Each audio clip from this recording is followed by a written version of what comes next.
Okay, welcome back again and welcome to grade 9 mathematics. I am Sayyad and today our lesson is still going to be about quadratic functions and transforming quadratic functions. Okay, so when we talk about transforming quadratic functions, we're going to be talking about two forms of quadratic functions. There is the standard form and there is the vertex form.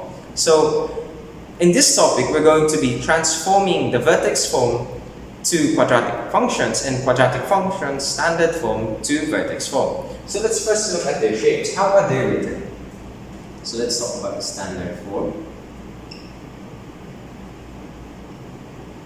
Okay, the standard form, if you remember your quadratic equations lesson, this equation is going to be written as ax squared plus bx plus c is equal to 0, right? Now for functions, all we're going to be doing is we're going to be removing that 0 and we're just going to be replacing it in the other side and writing an f of x symbol. Take note that same for the quadratic equation, a must not be equal to 0 because if a becomes 0, it's going to be a different equation, it's going to be a linear equation. That is crucial. So for vertex form, how does a vertex form look like? Vertex form is going to be represented as f of x is equal to a, open parenthesis, x minus h squared plus k. Okay, so in this shape, we need to take note again that a must not be equal to 0 because if a is equal to 0, it will convert it into just a k, a number. The other things that we will take note is h and k value. The h and k value will become the vertex of the equation. The h and k is going to be the coordinates of the vertex. Okay, so now we know the different forms, the two forms, the standard form of a quadratic equation and the vertex form of the quadratic equation. So now we're going to be transforming one form from the other and vice versa. But first, let's talk about standard form to vertex form. Let's take one example. Our example is going to be f of x is equal to x squared minus 10x plus 19. Okay, so this is our equation. This is our function. So in this function, what we're going to do first is we're going to have to isolate the values that have an arbitrary value of x. So we're going to isolate them by x squared minus 10x then plus 19. What we're going to be doing next is we're going to find a third value to complete the square of these two numbers because this is not a perfect square, right? If you remember your last lesson from the second quarter, what we're going to be doing is that we will have to divide this value by 2 and then square that number. So what do we mean by that? Let's take this example. So x squared minus 10x, and we will be adding a certain number here that will complete it as a perfect square. So how do we get that third number? So to get that third number, we're going to divide negative 10 by 2. So negative 10 divided by 2 is going to be negative 5. And then we're going to square that number. So that number is going to be 25, right? So 25 is going to be added here. 25. So if we add a 25 inside this bracket, what we're going to be doing is we're going to minus the 25 on the other side. So plus 19 minus 25. Because if 25 plus minus 25 becomes 0, we do not violate any values of adding a new number in it. Okay? It's called, next, we're going to simplify the values. So simplify our values. So we have x squared minus 10x plus 25. We'll minus this. We will have a negative 6, right? And then we're going to find the perfect square binomial of this equation. So the perfect square of binomial of this equation is going to be x minus 5 squared minus 6. Okay, so this is the perfect square binomial. Remember in your lesson from completing the square, the number here is going to be the perfect square number. So now, as you can see, this is an example of a vertex form. Why? Because in the vertex form, our A here is going to be a 1, our A here is going to be a 1, our H is going to be a 5, and our K is going to be a negative 6. Why is it going to be a 5 as our H? It's because the values here are negative. So that means we change the sign that's written here. So our vertex coordinates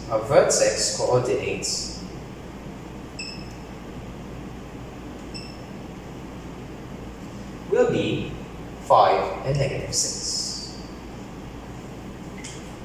Okay, so we already discussed one example as transforming standard form to vertex form. Let's have another example. Our previous example, A has no value, or A is just 1. Now, what if our value of A is a number? So what if A is not 1? So let's take this example. A of f of x is going to be 2x squared plus 16x plus 27. Okay. So the difference of the previous example is that we have a value for A in this one, and the previous one has no A. Okay, or has just a value of 1. So what do? We do the same procedure. So same procedure, we're going to be isolating it. So x squared plus 16x plus 27. Okay, so next we're going to extract the common value. So what is the common value between the first term and the second term? So 2, because 2 can be divided by 2, and 16 can be divided by 2. So we'll extract the 2. So we will left with x squared plus 8x plus 27. Okay? And then from there, we're going to perform the completing the square procedure again. So we will add a certain number here that will give this a perfect square binomial. So what number would that be? So we have 2x squared plus 8x and that unknown number plus 27 minus. Okay, so how we're going to look for that number? First, let's take the middle term, 8. We will divide that by 2. It's going to be 4. Then square that number. So that number is going to be 16. So if we're going to be adding a 16 here, the number we'll be minusing outside is the double of 16. Why? Because there is a 2 outside. So 16 times 2 is going to be 32. Okay? So what number is outside here? We will multiply the number we added inside. Take note of that. If you're dealing with other numbers, but if it's a 3 outside, so you multiply by 3, and so on and so forth. And then we're going to perform it, simplifying all terms first. So 2x squared plus 8x plus 16. Then simplify these values. We will have a 5, negative 5. After simplifying the values, let's find the perfect square binomial. The perfect square binomial is going to be x, what's the term here? 4. So it's going to be x plus 4 squared minus 5. So this is our vertex form. For a number that is not, for A not being just 1. So this is the procedure for finding the vertex form from a standard form where A is not equal to 1. So what are its values? So A is going to be 2. It's going to be 2. H is going to be negative 4. And K is going to be negative 5. Again, why is it negative 4? It's because we're going to be changing the value sign. Since it's positive 4 here, that means it's going to be a negative 4. So its coordinate or vertex is going to be negative 4 and negative 5. So that is the vertex of this function. Okay, so last two examples we were talking about how to transform standard form to vertex form. So now we're going to be doing it vice versa. So we're going to be transforming vertex form to its standard form. Let's take one example. Our example is going to be f of x is equal to x minus 5 squared minus 6. Okay, so with this example, as you can see, it's in its vertex form with a being 1. So it's it's much simpler to transform vertex form to the standard form. Is all you have to do is expand the value that's in the parenthesis and then simplify it. Okay, so how do we do that step? So let's expand it. So x minus 5. So how do we get x minus 5 squared? What does this square mean? It means that x minus 5 times x minus 5. So if you remember for the method, so we're going to take the first term times first term, we have x squared.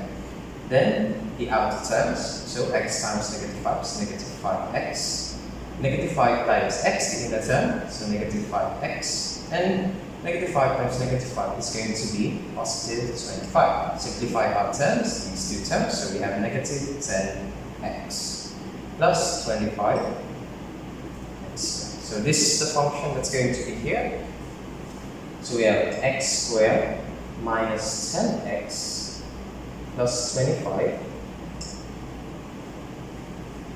minus 6. So what terms can we still simplify? So simplify whatever term that can be added to this term. So we have 6 and 25. So negative 25 minus 6 is going to be 18. Oh, sorry, 19. 10x. So we have positive 19.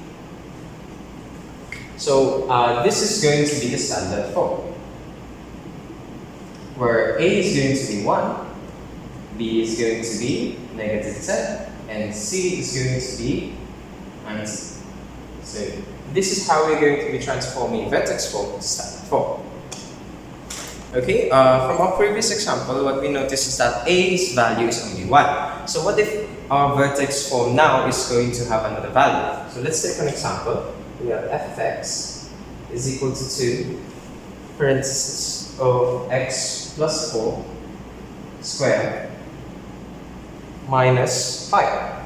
Okay, so we have this vertex form. So to same procedure, to transform it to the standard form, what we're going to be doing is we have to expand the values in the parentheses, and then we're going to be multiplying 2 to the values inside of it. How do we do that? First, let's expand the value. So what is x plus 4 squared? That means it's x plus 4 times x plus 4. So x times x, we have an x squared.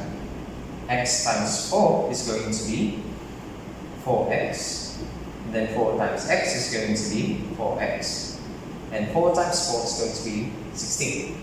So simplify values. So we have x squared plus 8x plus 16. So this is what we're going to be inserting in the equation. So we have 2 times x squared plus 8x plus 16 minus 5. So we're going to perform multiplications of this 2. We're going to distribute it to all of the values inside the equation. So 2 times x squared is 2x squared. 2 times 8 is going to be 16x. And then 16 times 2 is going to be 32. So plus 32 minus 5. So simplify our values. So 32 minus 5 is going to be 27. So 2x squared plus 16x plus 27. So this is our standard form. Our a value is going to be 2. Our b value is going to be 16. And our c value is going to be 27 for this standard form.